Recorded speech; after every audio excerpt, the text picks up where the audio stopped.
مسجد قباء ہے، یہاں لمسجد اسس علی التقوی من اول یوم احق ان تقوم فیہ۔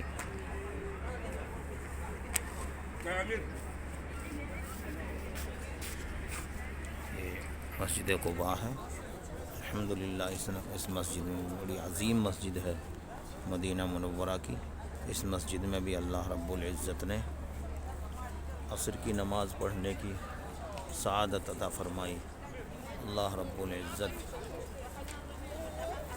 ہماری نیکیوں کو قبول فرمائے، اور جتنے بھی احباب نے دعاؤں کے لیے کہا ہے، اللہ رب العزت ان تمام کی ہر حاجت کو اپنے فضل سے پورا فرمائے، کیونکہ رسول اکرم صلی اللہ علیہ وسلم فجر کی نماز کے بعد یہاں پر تشریف لایا کرتے تھے اور نوافل اشراق وغیرہ ادا کیا کرتے تھے۔